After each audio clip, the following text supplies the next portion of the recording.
حضرت علی رضی اللہ تعالیٰ عنہ کا فرمان ہے، انسان جس بات کو دل میں چھپانا چاہتا ہے وہ اس کی زبان کے بے ساختہ کلمات اور چہرے کے آثار سے نمایاں ہو جاتی ہے۔ آنسو کا وزن تو نہیں ہوتا، پھر بھی ان کے گر جانے سے دل ہلکا ضرور ہو جاتا ہے۔ کائنات کا سب سے پہلا گناہ نہ شرک تھا اور نہ ہی کفر، بلکہ پہلا گناہ تھا کہ میں اس سے بہتر ہوں۔ جو انسان اپنی قسمت پر خوش ہے در حقیقت وہی خوش قسمت ہے۔ عورت شک کبھی نہیں کرتی مگر وہ پوچھتی رہتی ہے، وہ بس ڈرتی ہے دوسری عورت کی شراکت سے۔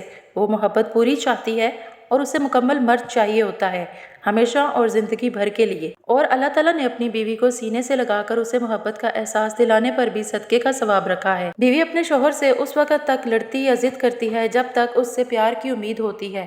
جب وہ امید ختم ہو جاتی ہے تو وہ لڑنا اور ضد کرنا بند کر دیتی ہے۔ عورت کا سب سے قیمتی زیور اس کا پردہ ہے، اس کی حیا ہے۔ آپ اپنی زندگی سے بھلے خوش نہ ہوں، پر کچھ لوگ ایسے بھی ہیں جو آپ جیسی زندگی گزارنے کے لیے ترستے ہیں۔ اگر زندگی کو خوبصورت بنانا ہے تو سہنا سیکھو، نظر انداز کرنا سیکھو، خاموش رہنا سیکھو اور اکیلے جینا سیکھو۔ بچپن میں والدین تمہیں شہزادے اور شہزادیوں کی طرح پالتے ہیں تو تم پر بھی فرض ہے کہ بڑھاپے میں انہیں بادشاہ اور ملکہ کی طرح رکھو۔ توڑنا نہیں جوڑنا سیکھو، کیونکہ توڑنے والوں کی حویلیاں ویران اور جوڑنے والوں کی قبریں بھی آباد رہتی ہیں۔ اکثر جس شخص سے آپ کو امید ہوتی ہے کہ سہارا دے گا وہی شخص آپ کی بنیادیں ہلا دیتا ہے۔ اخلاق وہ موتی ہے جس کی کوئی قیمت نہیں ہوتی مگر اس سے ہر چیز خریدی جا سکتی ہے۔ کوشش کریں کسی کے آنسوؤں کی وجہ آپ کا لہجہ اور رویہ نہ بنے، کیونکہ گناہوں میں سب سے بڑا گناہ کسی کی دل آزاری کرنا ہے۔ ہر لکھی ہوئی بات کو ہر پڑھنے والا سمجھ نہیں سکتا، کیونکہ لکھنے والا احساس لکھتا ہے اور پڑھنے والا الفاظ پڑھتا ہے۔ تکلیف ہونے پر جو بندہ سب سے پہلے یاد آئے وہ زندگی کا سب سے قیمتی انسان ہوتا ہے۔ نازک مزاج ہونے سے لے کر تلخ مزاج ہونے تک کا سفر آپ سوچ بھی نہیں سکتے کتنا تکلیف دہ ہوتا ہے۔ محبت کو کوئی ترازو نہیں ہوتا، پر وہ بتاتی ہے کہ پیار کتنا ہے۔ کسی کے ہمسفر بنو تو ایسے بنو کہ وہ لڑکی بھی دعا کرے کہ میری بیٹی کو بھی آپ جیسا ہمسفر ملے۔ مرد کی تربیت یہ نہیں کہ وہ اپنے ماں باپ بہن بھائیوں کو خوش رکھے، بلکہ مرد کی تربیت کا پتہ تب چلتا ہے جب وہ کسی کی لائی ہوئی بیٹی کو خوش اور پرسکون رکھ سکے۔